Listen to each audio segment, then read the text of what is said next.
Bakit kaya wala pa siya?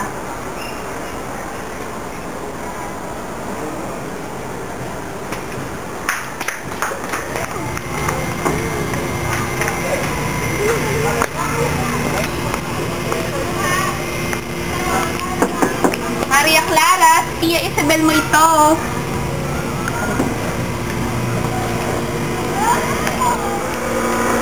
Maria Clara, nariyan na sila ito. Mag-iisip mo sa Bila po, Tia.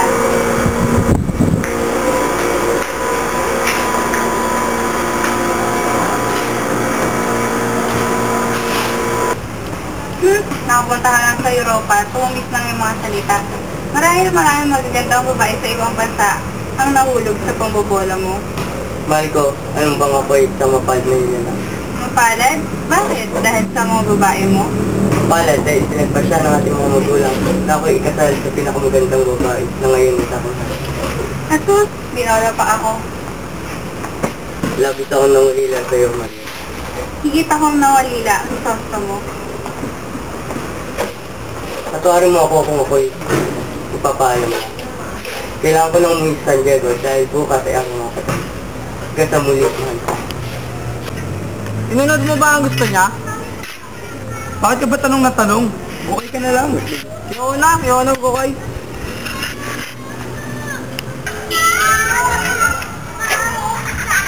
Nasaan ba? Nasa likod ko ng malaking krus niyo dito.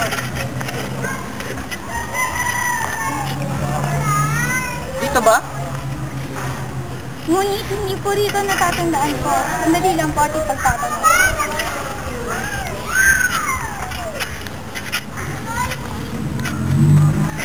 Alam niyo ba kung nasaan ang itinirik na krus dito?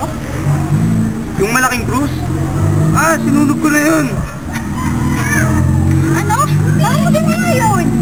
Napagutusan lang po kami ng ura. Anong ginawa mo sa bangkay? Grabe sa akin ng malaking kura. Nadaling ko ang bangkay sa libingan ng mga incheck. Ginawa mo naman. Okay magalit, senyor.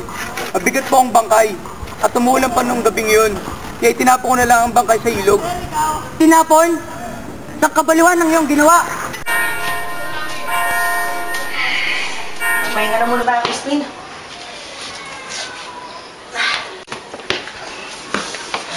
Kano ba ang kita mo ngayong buwan, kuya? 2 piso lang. Bakit ba? Nais ko sanang bayaran mo ang sinasabi nilang ninakaw ko. Sila ka pa, Christine? 32 piso yung pinagbibintang nila sa'yo. Kahit 1 taon pa tayo magtrabaho, di natin yan mababayaran. Ngunit hindi talaga ako nagnakaw. Hindi talaga ako nagnakaw, kuya. Kapag nalaman to ng inay, tatakot ako. Okay lang yan, Christine. Huwag kang matakot. Di rin naman maniniwala sa inay. Huwag ka nang wala ng... Basilio, may multahan dalawang onsa para sa pagkakamaling pagpatunog ng kampana. Ha? At ikaw, Crispin, hindi ka makakauwi hanggat hindi mo binabalik ang iyong ninakaw. Ngunit wala talaga akong ninakaw. Kung sisinungaling ka pa. Kuya, Saglit lang po! kuya, Matagal na po namin idinigin ang aming inay. Pagbigyan naman... Crispin!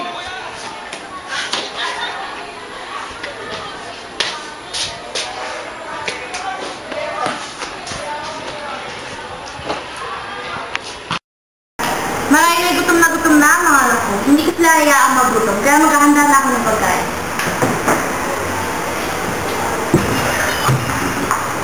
Ay, may ano ba? Pagkain. Meron. Dali mo lang gutom na ako. Oo, ito na.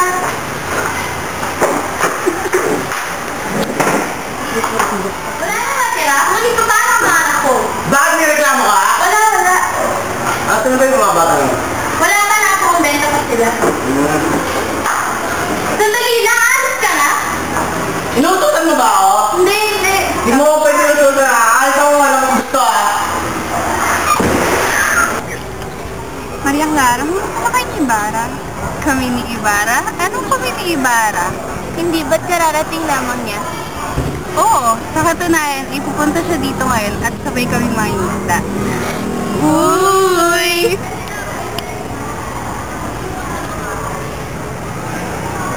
Oh, nandito ka na pala, Crisostomo. Maaari na ba tayong umalis, mahal ko?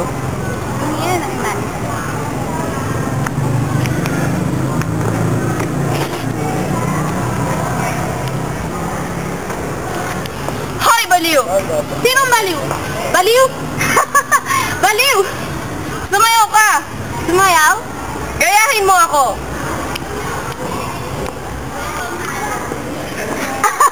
Sumasayaw ang baliw! Hindi ako ang baliw, ikaw ang baliw! Ako? Baliw? Ako nga ang baliw! Oo, ikaw nga! At inutusan kitang sumayaw! Ayoko sumayaw!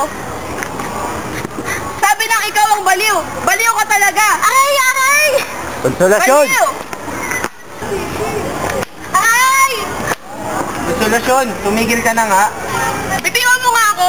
Tinuturoan ko ng leksyon ng baliw na yan! Tumigil ka na, hindi ka na naawa, oh. Tugo! Tugo! Basilio! Crispy! Bahan ako! Mga Guardia Civil, gamutin at bihisan nyo ang babaeng ito. At bukas idalhin nyo sa bahay ni Crisostomo Ibarra. Opo, senyor.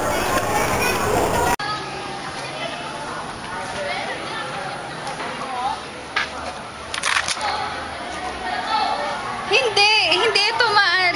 Mahal ko. Anong nangyari sa'yo, anak? Masaya na po ba kayo? Anong ibig mo sabihin? Wala na siya. Patay na si Crisostomo. Wala nang taong mahal ko. Ngunit, Tanging si Crisostomo lang mahal ko. Wala nang iba. Hindi ko mahal si Alfonso at hindi ako magpapakasal sa kanya. ngunit, Kung itutuloy niyo ang pagpapakasal sa aming dalawa, magpapakamatay ako. patawarin mo ako, Iha. Patawarin mo ako, anak. Naghimasok ako sa inyong buhay ni Iha. Patawarin mo ako. Magmumongha na lamang ako. Hindi na iyong kagustuhan. Ito na nga bang kaparusahan sa lahat ko nagawang kasalanan?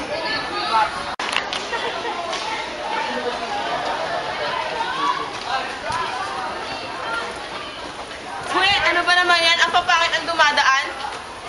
Hoy, labandera! Kami pa ang pinariringgan mo! Bakit? Tinatamaan ka?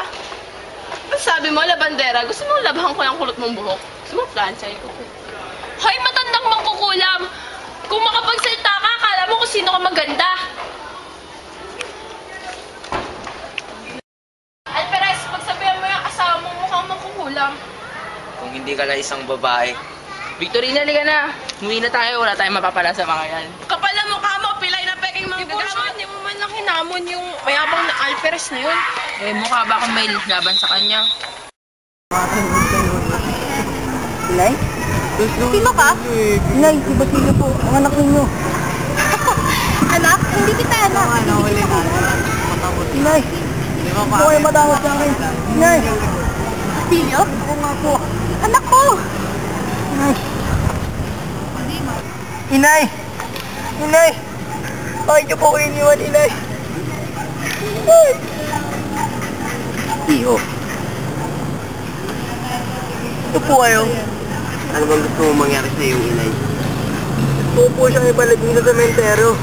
Ngunit wala po akong pera. Sunugin mo ang katawan namin hanggang sa maging abo. Pagkatapos, maghukay ka at may kita ang kayamanan. Gamitin mo yon para sa iyong kinabukasan. Naiintindihan mo ba? Opo, Ginoo.